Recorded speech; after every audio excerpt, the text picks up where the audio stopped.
श्री स्वामी समर्थ। कर्जातून मुक्त होण्यासाठी श्री स्वामी समर्थाचे नामस्मरण, उपासना आणि वास्तूनुसार काही उपाय करणे फायदेशीर ठरू शकते। स्वामी समर्थाचे नामस्मरण आणि उपासना त्या योगे अनेक लोकांचा असा अनुभव आहे की लाखो रुपयाचं त्यांच्यावरती असलेलं कर्ज या उपायाने दूर झालेलं आहे। नमस्कार, स्वामींचे उपाय आणि तोडगे या यूट्यूब चॅनलवर आपल्या सर्वांचं मनपूर्वक हार्दिक स्वागत। अजूनही तुम्ही आमचं चॅनल सबस्क्राईब केलं नसेल तर चॅनल सबस्क्राईब करा, लाईक करा आणि हा महत्त्वपूर्ण व्हिडिओ शेअर करायला विसरू नका। सबस्क्राईब करा, स्वामींची कृपा नक्की आपल्यावरती झाल्याशिवाय राहणार नाही। आणि कमेंटमध्ये श्री स्वामी समर्थ हा महामंत्र लिहायला विसरू नका। स्वामी समर्थाचे नामस्मरण आणि उपासना, नियमित नामस्मरण हा एक फार महत्त्वाचा भाग आपल्या कर्जफेडीमध्ये होऊ शकतो।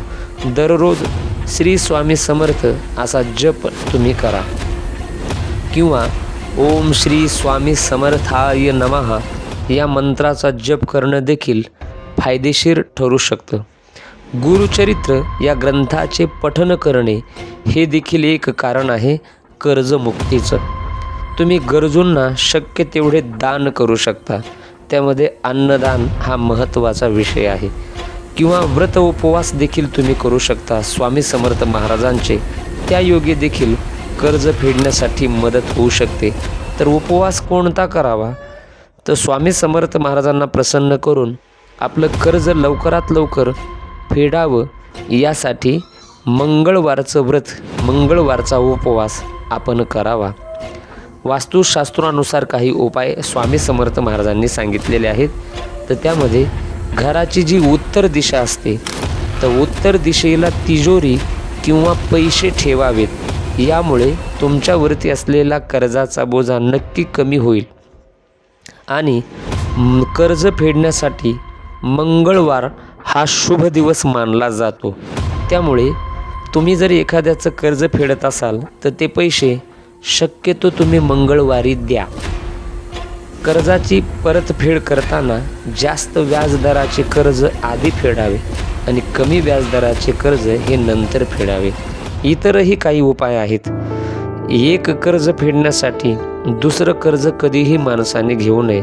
अनावश्यक खर्च टाळावा, बचतीला महत्त्व द्यावे। हे उपाय स्वामी समर्थ महाराजांवरती अतूट श्रद्धा ठेवून जर आपण केले, विश्वास ठेवून जर हे उपाय केले तर नक्की आपल्याला बदल आणि फरक जाणवू शकतो।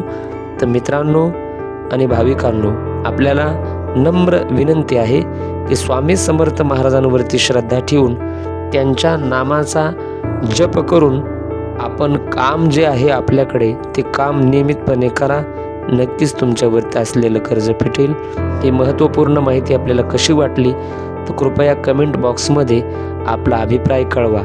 धन्यवाद।